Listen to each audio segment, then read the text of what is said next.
welcome in and welcome back to the 214 Sports and Everything in Between podcast. It might be some of y'all's first time here. Welcome in. We got episode 7 up and a very interesting day for some Cowboys news. And let's just dive in. I mean, I know some people just know Dan Quinn as blowing a 28-3 lead in the Super Bowl, but it goes a lot deeper than that. And ready to dig into that, get you guys up to speed on Dan Quinn. First off, what was your first thoughts whenever you saw my tweet? Yeah, I honestly I think it's a good hire, but I mean when Dan Quinn was in Seattle, he had a lot of key players, like Bobby Wagner, Cam Chancellor, Earl Thomas, Richard Sherman, Michael Bennett, and Cliff Averill. Um, but I mean that's a pretty stacked defense. You know what I'm saying? And my question really is with how with how our defense underperformed this season and with the players that we have. I mean, we've talked about it in previous podcasts. How is he going to be able to function uh, as a good defensive coordinator if we don't have an up to par defense? Yeah, and that is a good point about not having those players. However, you mentioned Richard Sherman. Richard Sherman was a 5th-round pick that got coached up by Right. Dan Quinn. So, I mean, I think it's part of using free agency to get some nice players in here, but it's also just giving him the chance to develop some of these players. And Right. I mean, just starting off his career, William and Mary, straight out of being done playing college football, he went to be a D-line coach at William and Mary. Had a pretty stout defense that year, led him to go 8-3, and he took an opportunity to move forward and move on to the Virginia Military Institute, where he was a D-line coach. But he coached there with Mike Tomlin, which I thought was pretty interesting. I didn't know, like, obviously you don't go dig around for those kind of things, but he worked with Mike Tomlin, so there's a little bit of history there, which I think is pretty, I wouldn't say cool, but interesting little fact. But That's very interesting. Sure. this is another place where he I wouldn't say overperformed, but performed well enough to move up, where he got his first DC job in 2000 at Hofstra after being a D-line coach there for a couple of years. And once again, he just completely crushed it.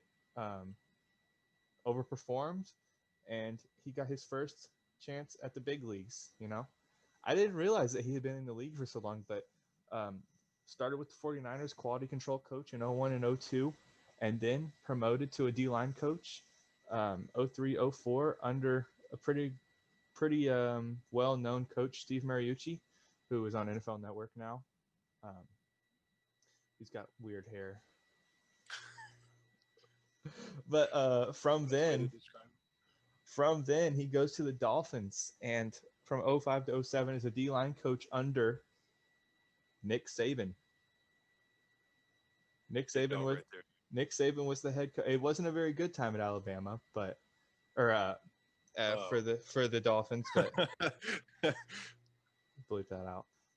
That's all right. But That's all right. But he got fired there after they moved on from Nick Saban, and went on to be a D-line coach for the Jets for a couple of years, and there was massive improvement. Went from 4-12 to, I want to say, a 9-7 record. So pretty nice little jump there. Oh yeah. We'll call that the Quinn effect. The Quinn effect. And then he jumps to the Seahawks to be a D-line coach in 2009, and is there for a year, and it didn't go very well for that team. Kind of underperformed, but he lands a DC job back in college at Florida, and he's there for 2 years, and Florida jumps up to being the number 8 program nationally. Another Quinn effect that we see. So, I mean, just based off this, everywhere he goes, I mean, we haven't gotten to the rough part yet, but everywhere he goes, there's success, and there's a tremendous leap in performance. And then he gets a chance in 2013 to head back to Seattle as a DC under Pete Carroll, and 2013 to go 13-3, win a Super Bowl, number 1 ranked defense that year in the league. In 2014 they go 12-4 Super Bowl loss, but number one ranked defense, and that is known as the Legion of Boom. Um, from there, he goes on to be the Falcons head coach, and I think we all know how that goes. Blows a 28-3 lead in the Super Bowl, of course, but he only had, it sounds bad, but coming from a Cowboys fan, only 3 losing seasons in his tenure there. Not too terrible, and also his little coach umbrella includes obviously Kyle Shanahan, but Matt LaFleur, who is now the very high thought of coach of the Green Bay Packers. So just a brief little rundown of his history and his success and what we call the Quinn effect. You still feel, I mean, it's the Quinn effect, man. It's the Quinn effect. The Quinn effect. I've never heard anybody say that before, but I like it. The Quinn effect. It's the Quinn effect, man. He's got me pumped up, ready to play. Look, I got the helmet right here. I'm ready to go. Oh, go throw it on. Go throw it on. I didn't actually think you were going to do that.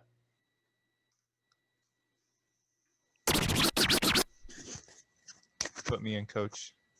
Put me in, coach. Oh, no. But yeah, man, that was just some of my my research on Dan Quinn, because honestly, there were some things I didn't know. I didn't know that he started coaching at such a young age, basically straight out of college after you got done playing at, it sounds pretty weird, but Salisbury State. Salisbury State. You think that's where they got Salisbury steak from? It sounds pretty similar. Like they might have accidentally like sneezed when they were saying Salisbury State. Yeah, or they put like a, or they put like that's where the sauce originally started, like that they put on the steak. Oh yeah, gravy. Gravy, is that what it is? Is it gravy? Yeah, gravy. I don't look at what I know about food, man. I'm so fat. I don't know anything about food either. Oh my goodness! But 3 years, the length of the contract that Dan Quinn has gotten here in Dallas, and I'm pleasantly surprised that we did this, because in another video I didn't think it was going to happen. I was hoping that it would happen, but here we are, man. We got Dan Quinn locked in. Yeah, I mean, it's great though, and I really do hate to sound like a pessimist, and like I said, like I told you before we started recording, I'm excited about it, but at the same time, it's like I said, and like you said with Richard Sherman, you used a very great example with Richard Sherman, but I feel like we're lacking those impact players. And we did finish the season 23rd in yards allowed and then 28th in points allowed. So, I mean, that's pretty bad. And that's the reason why we didn't get a wild card game or anything like that. So, I don't know, man. I'm excited about it, and I hope everything really does turn around for us, or at least in the slightest bit turns around for us, so that we can have something fun to watch this season. I agree. I also think we'll just call this the Quinn effect. I think that Dan Quinn is going to bring an opportunity to bring some talented players in, and maybe some players that we didn't have a chance to get before in free agency that might say, hey, I want to go play in this defense. I want to go recreate Richard Sherman or Bobby Wagner's role in that old Legion of Boom style defense that a lot of people hate on. Obviously, you have to have some talented people back there, but I think we have them. I'm not going to say we have the making to recreate the Legion of Boom, because we don't. We don't have the secondary for that. But I can see Jalen Smith or Leighton Vander Esch being able to kind of stick themselves in that Bobby Wagner role. It's the first problem is health, and the second problem is knowing the scheme. And I think the things that screwed both of them over last year was the scheme. And that is why Mike Nolan is no longer the defense coordinator here. Well, and like you had mentioned about free agents, I mean, I think that the Cowboys are going to have to be extremely creative with their salary cap this year, especially with Dak. I mean, they're going to have to figure out a way to work everything kind of in, and it's going to be 100% tough. But I think, I like I said, I am sort of a pessimist, but I think that it'll all work out eventually. If not this year, then I'm sure next year will be a lot better. or I'm sorry, the following year will be a lot better as well. So Yeah, like you said, with using cap space efficiently, I think a guy that, hey, he was part of that old Legion of Boom, and he's been out of football for a year, and I think we can get him really cheap. And I think if anybody, I'll give credit to Coach Petridis, one of our old coaches. We were going back and forth on Twitter, and he I said, if love you, anybody, Coach. love you, Coach. We're about to have you on soon, man. But if anybody can dial in and rein in Earl Thomas to come be a part of this secondary, I think it would be Dan Quinn because there's some history. So I would love to see a reunion, Earl Thomas and Dan Quinn, and let's get Earl into Dallas and let him have some fun for once. Yeah, yeah. Not too So much fun. not too much. No, we want to have a bunch of fun. We want to have a bunch of fun. Just don't be a None of these. what Sarkeesian? Don't be a Sarkeesian, man. Don't show up to practice drunk, okay? All right, that'd be absolutely horrible there, Mr. Quinn. But I mean, to just kind of like wrap up my thoughts around it. I think that the Dallas Cowboys really need to address the defensive struggles in order for Quinn to be successful. That's just kind of my whole thing. And if they do, I think that, you know, like we've talked about pretty much this whole podcast is, as long as they address these defensive struggles, man, and I think Quinn is going to be a very big factor in it. Like you said, he can groom players, um, but in order for them to be successful, in order for Quinn to be successful at his position and not end up like our last defensive coordinator, he needs to. We really need to address those struggles, man. Yeah, and I think one of the big selling points probably, I mean, how hard do you have to try and sell working as any sort of coach for the Dallas Cowboys? But one of the selling points is probably, hey, we're willing. We have not spent a lot of capital, whether that be free agency or draft picks on defense. Um, and we're ready. We got a top 10 pick. One of the guys I hope we pick is actually playing right now, Patrick Surtain. He just dropped a pick, though, in the end zone right before halftime was over. So I'm not very happy about that. But can't say I would have caught it either.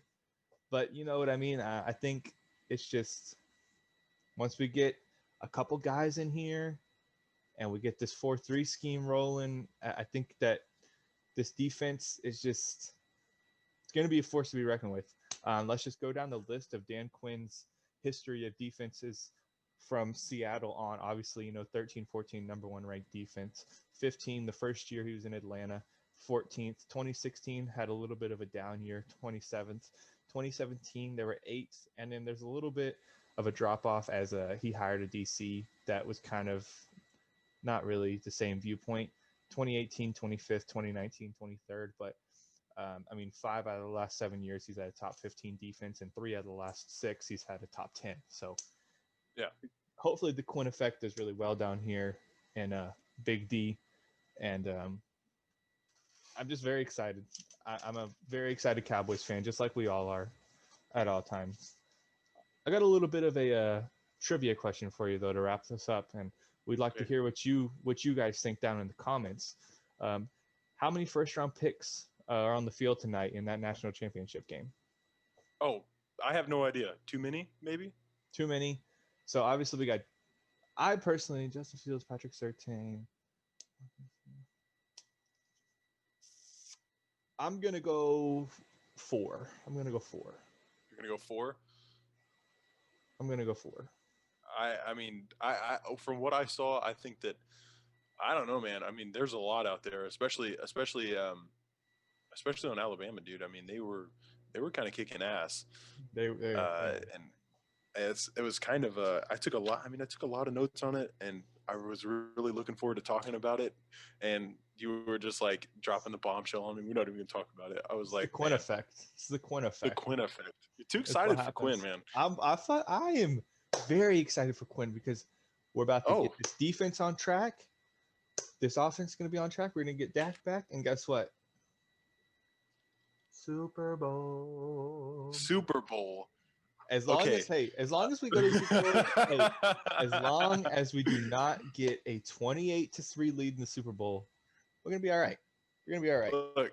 Look. Okay.